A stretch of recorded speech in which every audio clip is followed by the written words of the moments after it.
sveicināti sarunu ciklā Praktiski vesels. Raidierakstu atbalsta Centrālā laboratorija, Mēnesis aptieka un Veselības centra apvienība.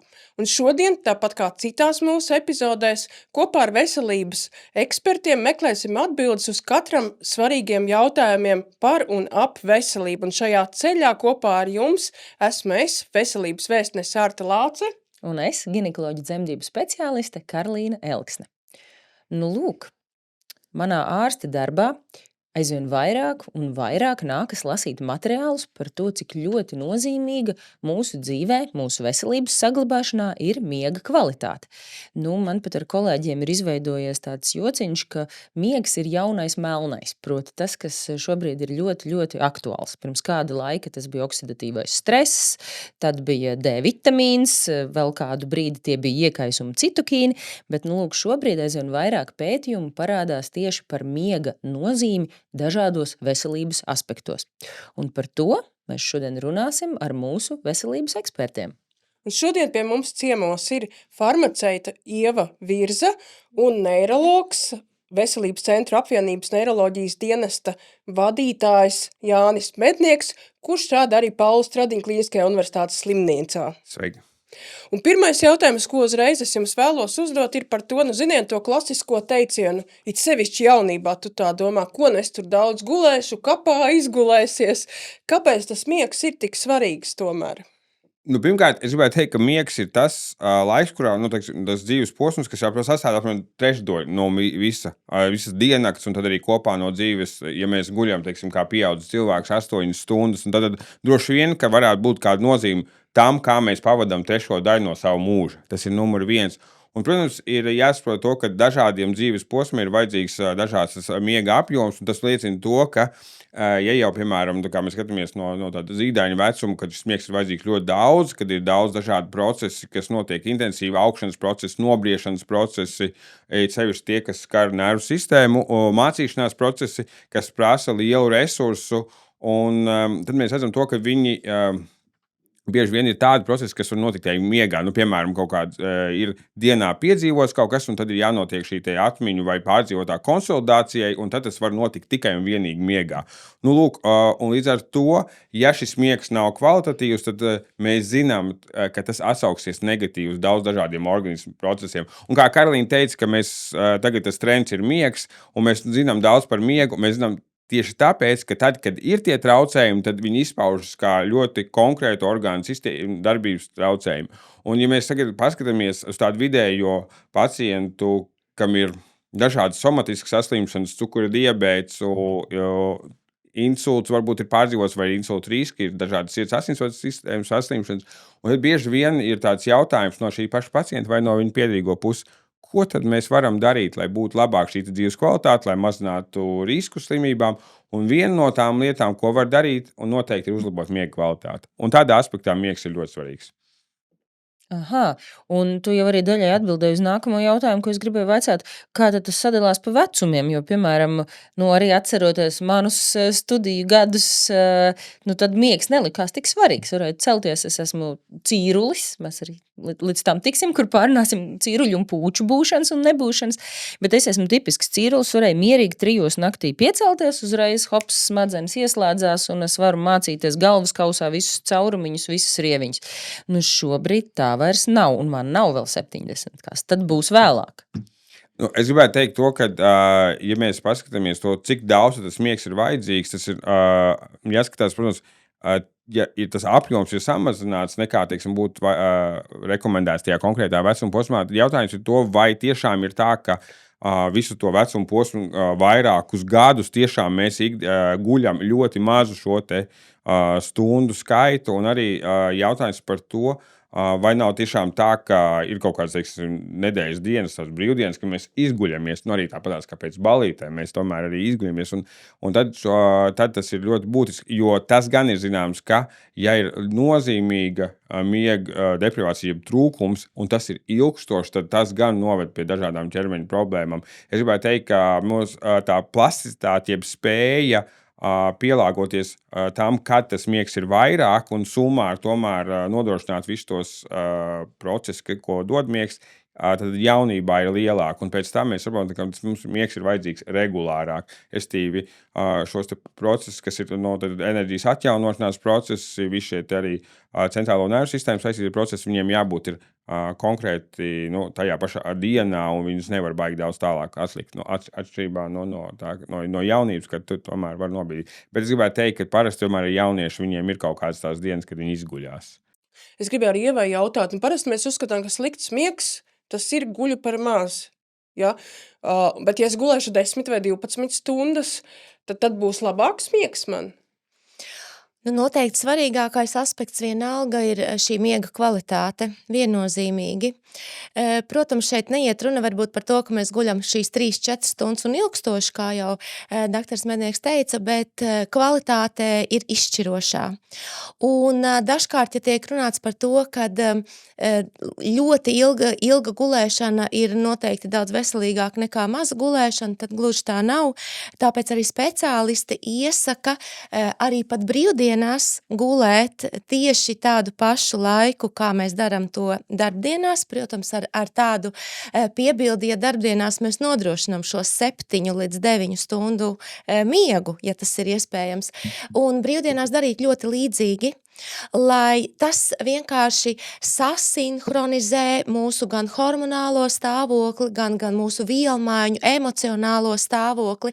Hormoni ļoti labi strādā, stabilizējās, daži no tiem, kortizols un melatonīns ļoti labi saprot, kurā brīdī vairāk vajag vienam izdalīties vai otram. Ja mēs organismu ilgstoši mētājam, darbdienās maz guļam un brīvdienās tātad guļam šīs 12 stundas, tad tas noteikti mēs šo laiku, kā doktors minēja, mēs varam atgūt. Runa vairāk iet par kvalitāti, un ja tiešām šis miegs ilgstoši ir par maz, vai ilgstoši mēs guļam ļoti garas stundas, tad tas ir vairāk kaitīgi organismam nekā iegūms. Kaut vai skatoties no šī punkta arī, kad ļoti ilgstoši guļot, varētu noteikti būtu svarīgi noskaidrot cēloni, kāpēc kādam cilvēkam, kādam pacientam ir šī vēlme vai nepieciešamība ilgstoši atrasties tādā miega stadijā. Varbūt, kad šim visam apakšā ir kāds depresīvs vai noskaņojums vai kāda depresīva epizode, dēļ kā pacientam liekas, ka viņš vienkārši guļ ilgstoši, bet tas nav vienkārši tāpēc, kad ir labs un salds ilgstošs miegs.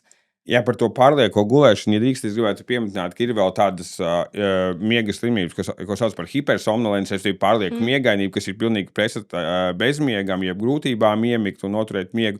Un tās ir, tās, kas Latvijā nav atpazīts. Un tagad, pateicoties tam, ka attīstās miega medicīna, attīstās izmeklējumi, un viņi kļūst pieejami, tā skaitā viņi kļūst arī valsts apmaksāti, tad mēs zinām to, ka piemēram tāda saslimšana kā narkolepsija tiek arvien vairāk diagnosticēta, un kā jau teicu, tiešām tas nav tā banāli. Sevišķi, ja tas ir tā, ka šī aizmigšana pēc tam arī un vēlme gulēt dienā parādās ļoti netipiskās situācijās. Piemēram, cilvēks gaida pie ārsta kabinetu, var iesnausties vai, tiklīdz viņam nav nekāds ārējs stimuls, kainētājs, televizors, telefons vai kaut kāda aktīva darba pienākuma, viņš arī var iesnausties un tā tālāk.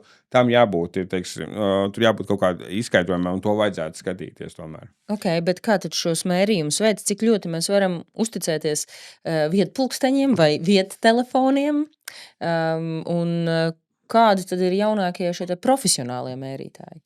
Ja mēs runājam par vietpulksteņu lietošanu vai citu viedierīču lietošanu, tad jāsaprot, ka tas ir skrīninga metodes, un tās nekad nevar izmantot kaut kādu diagnožu vai stāvokļa apstiprināšanai. Labi, bet kā tāds, pašam, lai saprastu, ka kaut kas nav ok, tam mēs varam lietot.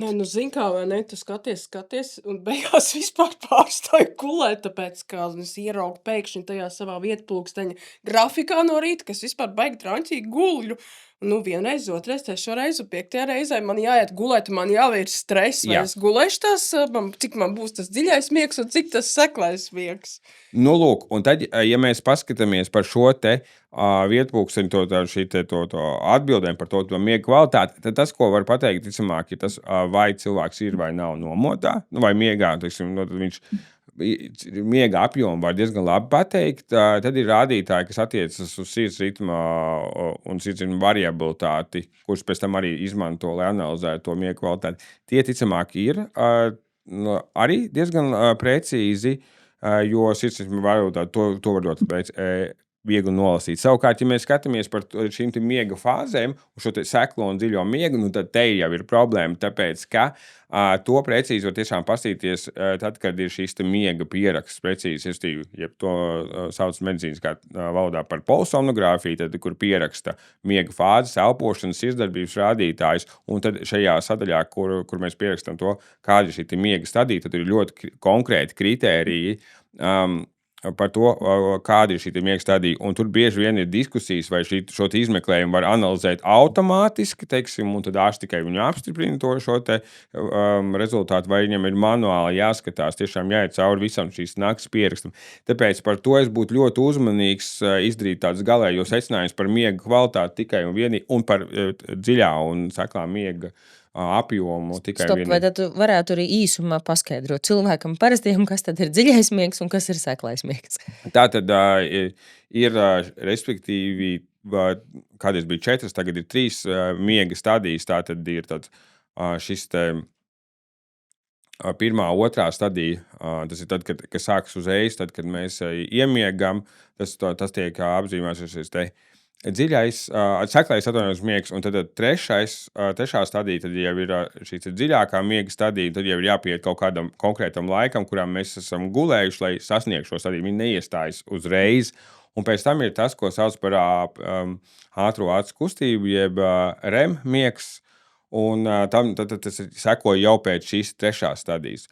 Un tātad, lai būtu šis kvalitatīvais miegs, kas ir vajadzīgs tiešām, lai visu šo atjaunošanās procesu notika pilnā apjomā, tad ir jābūt jau, teiksim, kaut kādai, teiksim, vismaz 45 minūtēm stundai, kad jau ir gulēts, un tad viņš iestājas. Un tā ir tā problēma, ka ja cilvēks vairākas reizes naktī pamostas, tad tas miega cikls viņš sāks atkal no jauna.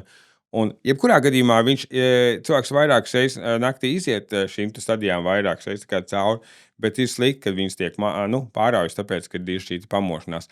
Un tas ir vēl viens jautājums, par ko ir jārunā, ka ne tikai kvantitāte, bet tieši šī miega kvalitāte. Un tā kvalitāte izpauž ļoti konkrēti tajā, kad ir maz šīs pamošanās epizodes. Restīvi ir labāk, ja cilvēks pēc kārtas nepamostoties guļ 6 stundas, nekā viņš 4 reizes pamostās un noguļ 8 stundas. Tas ir tāds viens veids, kā rakstot to, ka kvalitāte ir svarīgāka par kvantitāti.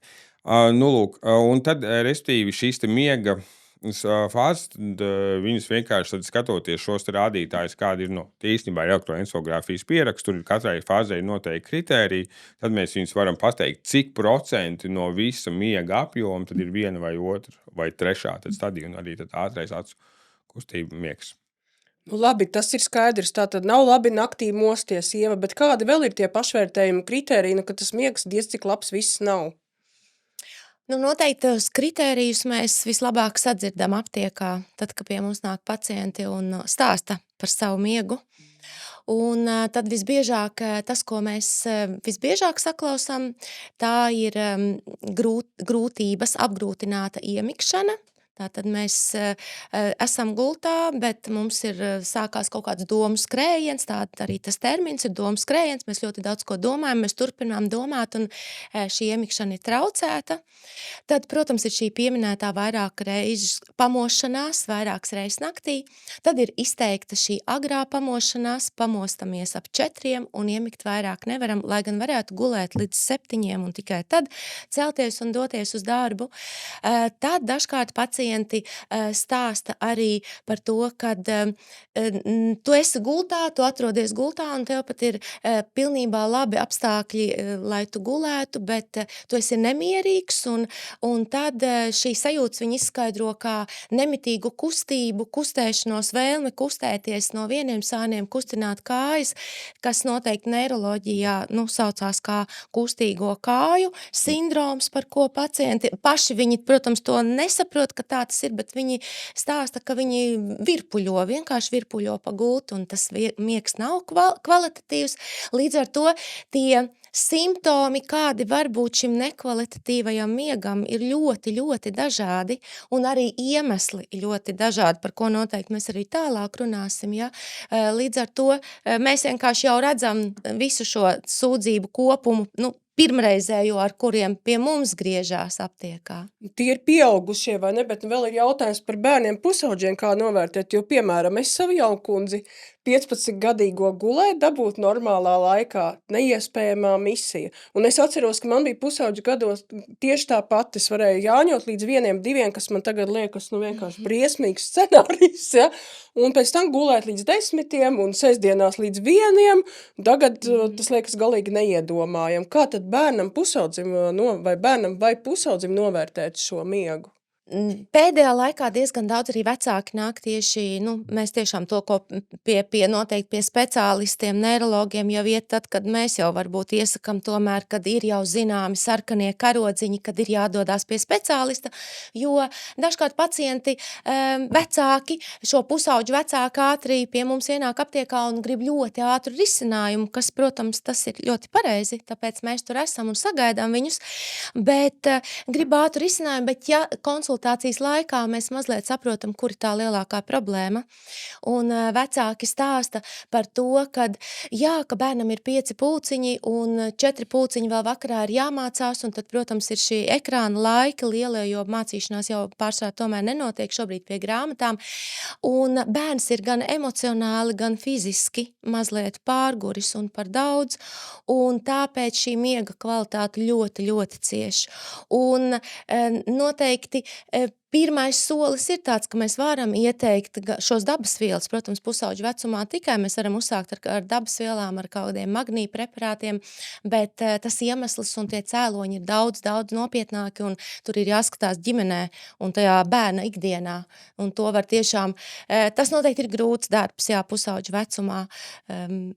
vecumā nodrošināt, lai viņam būtu pilnvērtīgs, un kā mēs zinām, ja mēs šobrīd runājam, kad pieaugušam cilvēkam mēs runājam par sevi, tās ir 7 līdz 9 stundas, vidēji noteikti 7, tad pusaudzim tiešām ar 7 stundām var nepietikt. Un to jau norāda arī tā vecuma starpība. Ja, teiksim, mazam bērnam vēl vairāk vajadzētu nodrošināt pilnvērtīgu miegu, lai viņš atkal nākošā dienā varētu pilnvērtīgi mācīties un iet uz saviem 5 pulciņiem. Jā, bet tas zelta standarts, jo pirms mēs tomēr ejam uz aptieku, akadēmiski pareizi, un tas labākais scenārijs būtu, un tomēr sākt ar tā iemesla noskaidrošanu. Jā, kādi protams, tad ir biežākie iemesli visām šīm sūdzībām, kuras ir tā, ka, ja mēs runājam par to bezmiegu, jeb grūtībām iemigt vai arī to pamošanos, tad tomēr tam ir dažādi psihoemocionāli faktori. Piemēram, šī pat trauksme, tas ir visbiežākais tas iemesls. Un tāpēc īstenībā ir tā, ka ir arī pat speciāli ir psihoterapija, ko pielieto šīs miega traucējumi, iemikšanas grūtībām un tā tālāk. Un to vajadzētu pastīties. Un tad, jo teiksim, miega un spēju iemigt nevar atdalīt no viss tā, kā cilvēks funkcionē un kā viņš jūtās ikdienā. Un tur tiešām jāskatās, vai nav kaut kādi psihoemocionāli faktori. Bet vai tiešām psihoterapeits būtu pirmais, pie kā jāvēršas, vai tomēr ģimenes ārsts vai neirologs? Vienkārši vēl jāsaprot, cik ilgi tas ir. Ja tas ir, teiksim, dažas dienas, protams, tad mēs neiesim pie psihoterapeita un nerisināsim šo jautājumu. Tas vairāk ir to ieskicēt tiešām par to, kāds ir tas scenārijs, ja tas tiešām ir ilgtermiņā šāda problēma. Ja tas ir īslaicīgi, tad var vērsties tiešām pie ģimenes ārstiem šo jautājumu arī pārunāt. Bet vispār, ja ir miega traucējumi, kur ir tie speciālisti, kas ar tiem strādā? Ģimenes ārsts, labi, varbūt psihoterapeits, psihiatrs pie noteiktām situācijām, neirologs, ginekologs, arī jo menopauze. Ir šie psihoemocionālie traucējumi, kas arī menopauzes laikā var pastiprināties pēc statistikas. Apmēram 7% sieviešu tieši psihoemocionālās sūdzības dominē kā galvenās sūdzības menopauzē, bet vēl ir arī bezmiegs kā tāds, bez nekādiem īpašiem psihoemocionāliem traucējumiem, kā viens no tādiem klasiskiem menopauzālajiem simptomiem, ir bezmiegs. Tāpēc, ka uznāk sasodītais karstuma vilnis, un tu esi pamodies stāvs gultā, nosvīts vienā brīdī. Nu jā, arī par tiem fizioloģiskiem cēloņiem, kas var izraisīt miega traucējumus. Jā, ir piemēram arī tā, ka šī paaugstināta vairogdziedera funkcija īstenībā arī var, grūtības iemigt, ja ir cilvēks,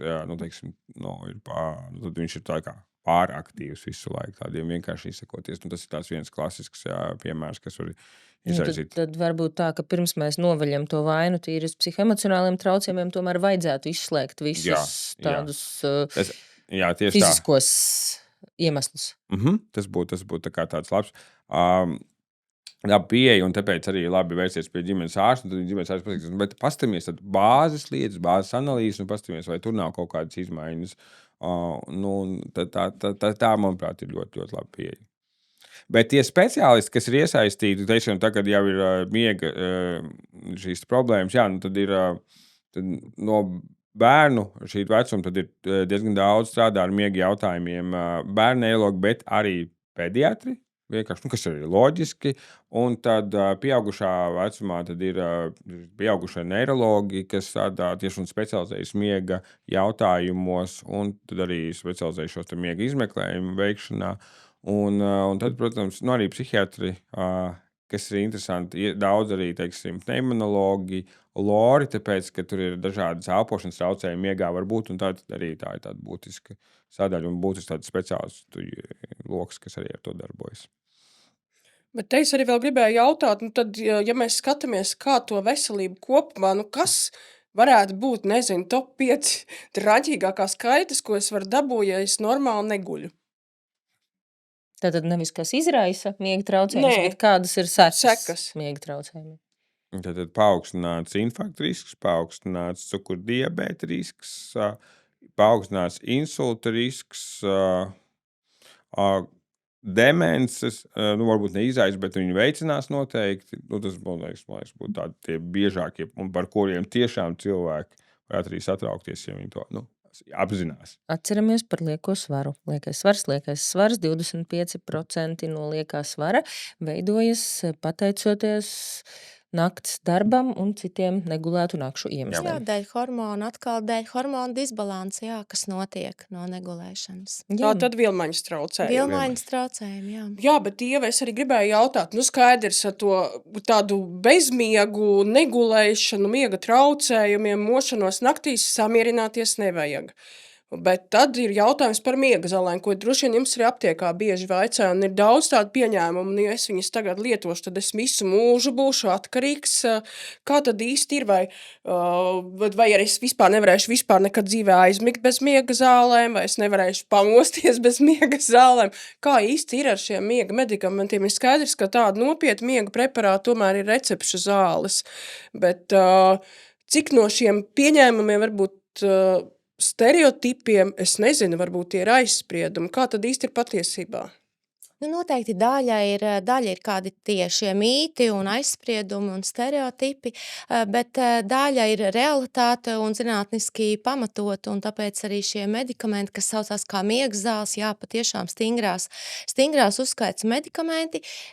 Pirmais noteikti, ko es vēlētos atgādināt arī pašiem pacientiem, miega zāles kā tādas ir domātas īslaicīgai lietošanai, īslaicīgai terapijai. Cik tas ir īslaicīgs? Protams, konkrēti? To nosaka tikai speciālists, bet 2 nedēļas līdz mēnesim, tātad tas būtu tas maksimums, bet vidēji 2 nedēļas ir tas laiks, kad pacientam, izrakstot šo konkrēto miega zāļu devu, visticamāk speciālists ir jau, protams, kad ir pirms tam noskaidrojis arī cēloni, un šo īslaicīgā terapija, mēs nevaram runāt par to, ka no īslaicīgas terapijas uzreiz būs pieredums vai nekad nevarēšu vairāk gulēt, bet viena lieta gan ir skaidra, kad ja mēs savukārt lietosim šos medikamentus ilgstoši un visticamāk tas Ir ļoti atkarīgs arī no tā, protams, diagnozes arī dažādas. Es šeit varbūt mēs tā vispārināt, jo ļoti grūti noteikti.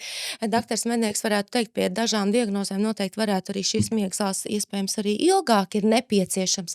Bet tā pareizā lietošana miegzālēm būtu īslaicīga, tāpēc, ka īslaicīgi lietojot pie viņām neveidojās tāda pierašana, neveidojās tolerance, nav nepieciešams šo devu strauji palielināt, bet ja mēs miegzāles vēlamies un noteikti pacienti dodās pie ārsta un lūdz šīs miegzāles atkārtot un atkārtot lietot, tad ar laiku gan.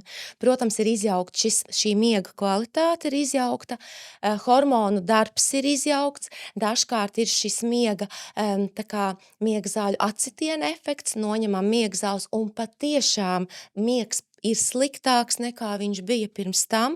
Līdz ar to te ir gan mīti, gan taisnība. Bet svarīgākais tiešām ir tas, atrast cēloni, pārsvarā tomēr šie cēloņi, ja ir izteikts bezmiegs, tiešām mēs runājam par izteiktu bezmiegu, tad viņam ir kāds nopietnas cēlons vai kāda, teiksim, psihoemocionāla epizode, pacientam ir kaut kas slikts atgadījies, tad mēs runājam par īslaicīgu palīdzību, un tā ir lieliska palīdzība, īpaši tādos nopietnos gadījumos. Bet šobrīd modē, runājot par miegu un modi, melatonīns. Ļoti daudz lieto melatonīnu. Vai jūs abi katrs no sava skatu punktu varētu šo trendu nokomentēt? Vispār dabas līdzekļi ir taču baldriāņi.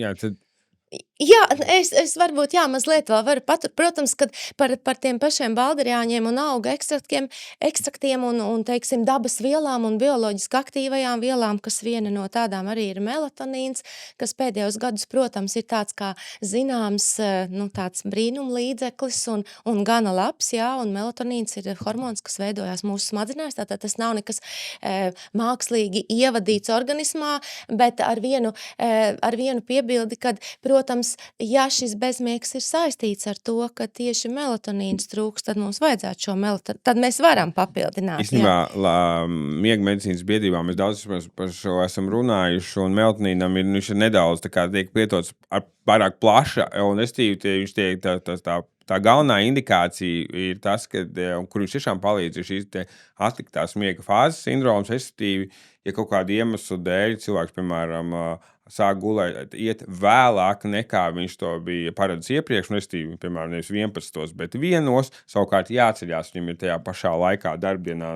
tāpatās kā bija iepriekš, tad tas īstenībā samazina to kopējo miega apjomu, un tad tas, protams, ir slikti, un tad melatonīnu var lietot, lai to miegu, viņš iestātos ātrāk. Un tad tā ir ļoti laba indikācija.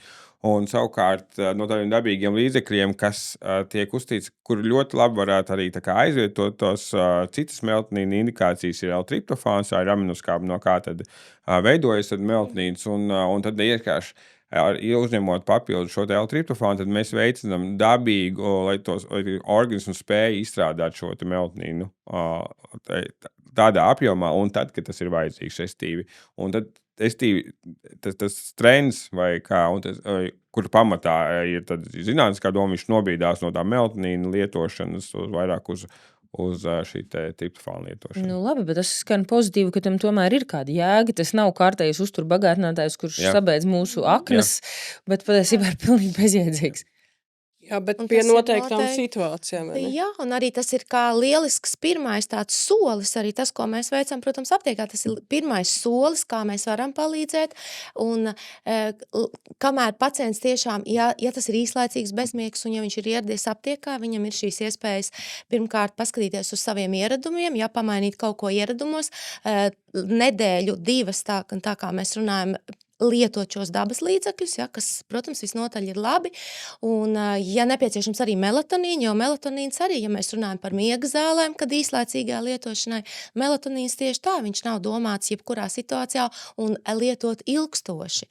Ilgstoši bezmiegs jau norāda to, ka jādodās pie speciālista. Nav tādas brīnuma tabletes, vai ne, kur es iedzēšu, viss manas miega problēmas kā ar roku būs atņemts. Nu jā, un jāatcerās, ka vēl ir arī šī miega higiēna, viss šīs nemedikamentozās lietas arī, kas ir vienkāršas, bet arī mēs citās medicīnas jomā sakam, tā tad ir nemedikamentozā terapija, dzīvesveida, maiņa, uztur, adaptēšana tālāk.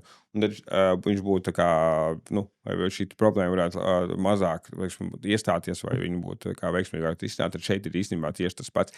Par iepriekš es jau tikai gribēju nokomentēt par to miega zāļu lietošanu, ir tā, ka tas ir tas paradoks Latvijā, kad tas attiecas arī uz trankvilizatoriem, respektīvi benzodiazepīnu grupas medikamentiem un miega zālēm, kad cilvēki diezgan droši viņas lieto un arī pieprasa.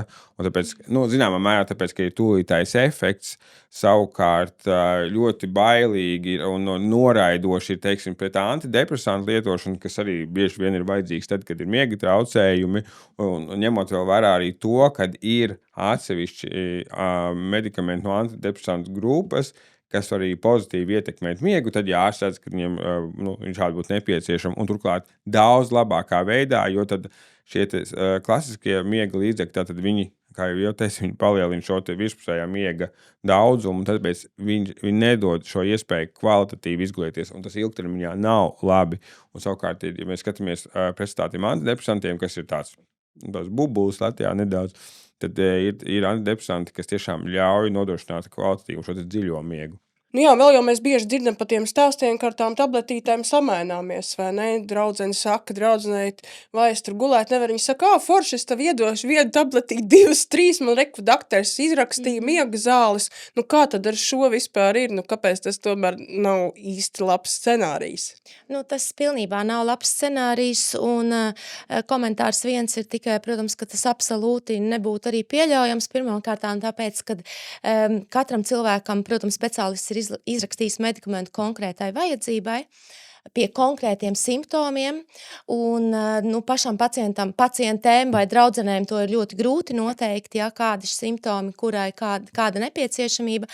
Otrām kārtām noteikti tā ir deva, kas vienam var derēt, tas otram var būt arī par daudz, vai arī gluži otrādi par mazu, un tas nebūs jēgpilna šī lietošana. Līdz ar to nav tāda universālā miega tableta, ko mēs varam iedot jebkuram no populācijas un ilgstoši lietot. Un tas ir ļoti nepareizi kādam aizdot medikamentus bez speciālista ziņas. Jo tie miega medikamenti pēc iedarbības principiem jau arī atšķiras, vai ne? Viņi atšķirās gan nedaudz, jā, un tieši tā ir arī tur pusizvadas laiks, cik viņš ilgi strādā, ir tie, kas ir domā tad, kad ir grūtības iemirkt vakarā, ir tie, kas ir priekš vidusnakts pamošanās un tā tālāk. Un tur arī, teiksim, pie katrai indikācijai arī savu deva. Parasti jau tā problēma nav tā, ka kāda draudzene ir kādreiz vienu reizi, tur 2 reizes kaut ko paprasīs. Tā problēma ir tāda, ka viens cilvēks, viņam ir speciāls nozīmējis, varbūt pat īslaicīgai lietošanai, vai arī pēc viņš ir tajā situācijā, ka viņam vajadzētu ilgstoši šo miega līdzekli. Un tad ir tā, ka viņš to dala apkārt draudzenēm, iet pie dažādiem speciālistiem, lūdz atkal no jauna izrakstīt šos medikamentus, un tad ir ļoti speciālistiem jāseko līdzi veselībā īstenībā, cik tad ir izrakstīts kopumā šis preparāts, teiksim, lai nebūtu tā, ka mēs viens cilvēks saņem ļoti, ļoti daudz, un tad vienkārši ilgtermiņā rodas, teiksim, nepamatot lietošana, kas arī skar jau cits cilvēks, un tad tā ir mūsu kā speciālists atbild. Vai arī pati nedzer visu dāsni, atdod draudzenēm. Vai pārdod. Jā. Tas ir Tas tagad jau ir topā. krimināls Jā, stāsts. tā tas dara, ir, jā. bet diemžēl ir, jā, un ārsts psihiatri ar to sastopas, ka viņiem ir ar koncīliju lēmumu tiek liekt medikamentu izrakstīšana noteiktam pacientam, noteikti medikamenti, tāpēc, ka ir konstatēts fakts, ka viņš pārdod. Diemžēl. Bet viens ir šī medikamentozā terapija, bet zinu, ka neiroloģija ir tā medicīnas nozara, un arī VCA neiroklīnika ir zināma ar to, ka tur ir ļoti daudz dažādas iekārtas. Tātad ne tikai medikamentozā terapija, bet daudz kas tāds tehniski darāms. Vai ir kaut kas, arī kaut kādas aparāta tehnoloģijas domātas miega terapijai? Ja mēs skatāmies par to tieši no tām, kas ir no medikamentu terapija, tad ar to parasti, teiksim, neiroloģijā visbiežāk mēs saprotam, tās ir neiromodulācija, jeb neirostimulācija. Un tad es pats strādāju ar transkraniālu magnētisku stimulāciju, kad mēs ar magnētisko lauku ietekmējam noteikti galvas smadzeņu zonu darbību ar mērķi sasniegt kādus terapeitiskus mērķus. Un tad es varētu teikt, ka miega kontekstā visplašāk tas, ko mēs darām, ir tā, ka mēs stimulējam šīs pacientus kuriem ir depresīvu traucējumi vai trauksmi, un kuriem nepalīdz medikamenti vai viņi nav piemēroti, un tad mazinot šos simptomus, tad arī uzlabojas miega kvalitāte. Tas ir noteikti. Plus, ar laiku parādīsies, es domāju, ka mēs sāksim lietot šī klejotāja nervu stimulātori, kas ir neinvazīvi, to auszaru stimulē, un tad viņi pat taisno uzlabo vegetatīvās nervu sistēmas, tieši parasimpātiskās, kas ir tās enerģija atjaunojušās vai uzkrājošās daļas darbību, un tas normalizē miegu. Teiksim, tie virzieni, kā mēs varētu darboties. Bet pagaidām mēs katrs varam darboties ar to jau pieminēto miega higiēnu. Skaidrs, kafiju vakarā nedzert, ekrānu nobāzt 2 stundas, tas vispār ir reāli, kāds to ievēro? 2 stundas pirms bet miega. atcerieties par viedierīcēm, ja jūs, izmantojat, ja jūs kausties balto troksni, kaut to YouTube, tad tas ir ok. Tas ir jāskatās, ko mēs darām, vai tas saturs ir sociālo tīklu saturs ir stimulējošs vai nomierinošs. To arī būtu jādiferencē. Nomierināja mani. Citādi es domāju. Jā, tāpēc tās tehnoloģijas ienāk, mēs nevajag nobeķēt, mums vajag lietot saprātīgi un gudri. Es domāju, ka tā arī miega kontekstā. Bet kāda vēl miega higienas paradumi? Jo īstenībā jau jāsāk būt tieši ar tiem. Tieši ar tiem, jā. Tas ir noteikti tas pacientu mājas darbs, kas ir jāizdara pašam pacientam arī. Un tas ir tāds īstenībā ļoti liels resurss, kas pašam pacientam ir, un viņš ir tik ļoti pieejams, tikai ir ļoti liela atšķirība, kad tur ir jāieliek diezgan liels pūles, lai to darītu, lai sakārtot, kaut ko pārkārtot, bet tabletīti iedzert būtu salīdzinoši tā ātrāk uzturs noteikti. Jā, noteikti. Uzturs tāpatās vismaz 2 minimums stundas pirms gulētiešanas. It sevišķi kalorijām bagātu maltīti. Tas būs apgrūtinājums visam. Īstenībā ļoti grūti ir sākt ar visu uzreiz. Vajag izvēlēties kaut ko vienu. Un dažreiz ir tāda interesanta lieta, piemēram, var uzlikt modinātāju vakarā, kas ir nevis domās, tāpēc, kā izikā no rīta pamostos, bet kas ir atgādinājums, ka tev jāiet gulēt konkrēti laikā. Piemēram, un tad sākam ar vienu, un arī skatāmies, izdodās vairākus vakars pēc kārtas, pēc tam kādu vakaru neizdodas, tas nekas, mēs atkal pamēģinām. Sākat ar vienu ieradumu, tātad, piemēram, atgādināt sev vakarā, ka ir jāiet gulēt, un, piemēram, uzliekot modinātāju. Es domāju, ka daudzus latviešus, kas šobrīd klausās šo raidījumu, interesē tāds jautājums, kā ir ar glāzi vīna labākai miega kvalitātei. Mīts, patiesība, kad var, kad nevar? Jā. Alkohols vai veicina labu miegu, tas tā var būt, tas bieži vien ir, bet es noteikti nerekomendētu to šādu mērķu sasniegšanu. Tad, sevišķi, ja mēs zinām, ka tā tendence tam konkrētam cilvēkam ir, kad šis alkohols uzlabo miegu, tad ir ļoti liels risks attīstīties pieredumam šādi risināt šo miegas problēmas. Un tas ir tas, ko es noteikti nenovēlētu nevienam. Vēl jau esmu lasījusi par klasisko stāstu aptumšot guļamistabu, tāpēc, ka melatonīnam ir vajadzīga tumsa melatonīna, ja miega hormonu izdalēja. Tas ir noteikti saistīts arī ar ekrānu laiku, jo tieši šī zilā gaisma ir tā, kas aktivizē mūsu tos smadzeņu centrus, domāšanu un visu. Līdz ar to tumša, mierīga, vēsa telpa, izvēdināta telpa, noteikti, ka jā. Kā ar grāmatas lasīšanu pirms miega? Manuprāt, ka tas ir ieteicams. Un jā, tas ir ieteicams. Vispār grāmata ir daudz labāk. Lasīt grāmatu ir daudz labāk nekā lasīt digitālus rīkus. Tas ir daudz vairāk, tas ir vērtīgāks. Nav šī zilā gaisma, jā, un tas ir tieši tā, tāpēc, tas tā kā var, tad noliekam sev laiku, sagatavojam mierīgu, tumšu telpu. Starp citu arī, ja kaut ko uzsēdz uz acīm, tas arī ir būtiski, ka tas rada tumsu, bet īstenībā tad mēs zinām, ka ir tāds, ka ja uzspiežot acīm, tad mazinās sirdsdarbības pulss vai sirdsdarbības frekvences, un tad tas arī pat nomierina. Līdz ar to tāds arī teiksim tos arī tāds visus palīgi rīkus var lietot tā, lai būtu tā, teiksim, tad vieglāk iemigt. Tad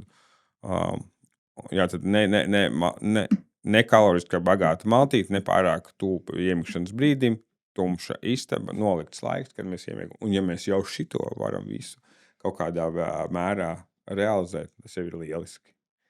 Un kā ar tām pūcēm un cīruļiem? Ir cilvēki, mana pārliecība, ka tā ir ģenētika, absolūti. Piemēram, mēs ģimenē paudzēs esam cīruļi, vismaz sieviešu līnijā klasiskie man palikt virs 11. vakarā nomodā, tās ir mokas. Bet es varu teikt, ka tas var mainīties, jo es kādreiz biju pūce, vienkārši drausmīgākā pūce, un tagad es tāds jau tīri labs cīrulīts esmu. Man nemainās. Tas ir ticamāk kāds tāds multifaktoriāls moments, bet es gribētu teikt, ka sadājot praktiskajā medicīnā, es domāju, ka mēs sākam ar to pašu pamatu, un tas pamats ir nevis tas gulēt aiziešanas laiks, bet tieši tas miega apjoms.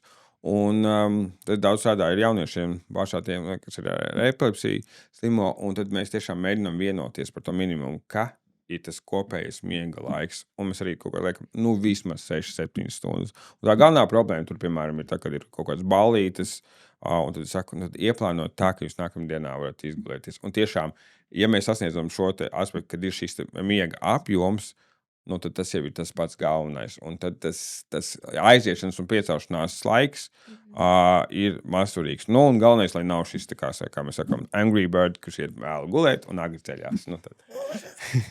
Pūčulis. Jā, pūčulis.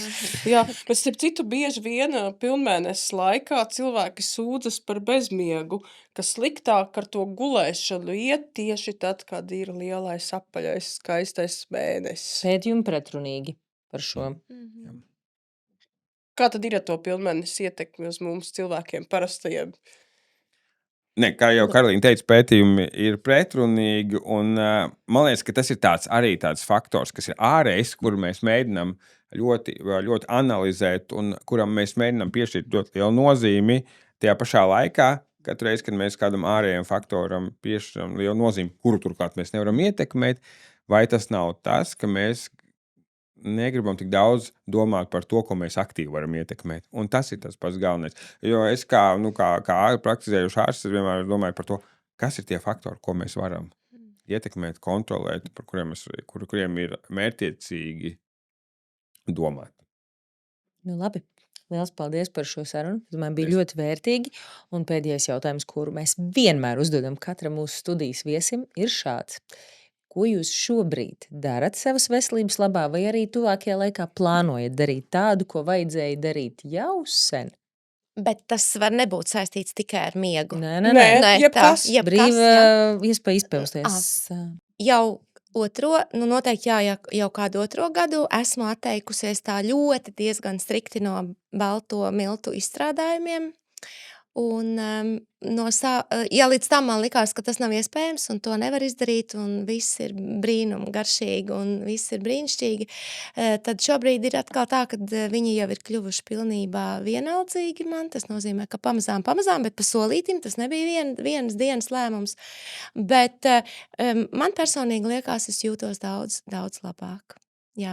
Es gan nevarētu teikt, ka es varētu apzināti teikt, ka jā, to man tieši vajadzēja darīt arī pirms 10 gadiem. Es domāju, ka pirms 10 gadiem varbūt nebūtu vēl tā pareizais, ne tā enerģija, ko es pieliktu klāt tam, lai tā būtu. Es domāju, ka viss nāk tad, kad savā laikā, bet man liekas, ka jebkurš laiks ir pareizs, lai jebkurā laikā šodien vai rīt vai parītu pieņemtu lēmumu kaut mazumiņu, pieliktu enerģiju un izdarītu kaut ko savas veselības labā. Es gribētu teikt, ka ko es daru savas veselības labā, es diezgan ilgstoši staigāju, garās pastaigās ar suni, un tas ir, es visiem to ļoti labi iesaku. Tur īstenībā tā ir komunikācija ar viņu,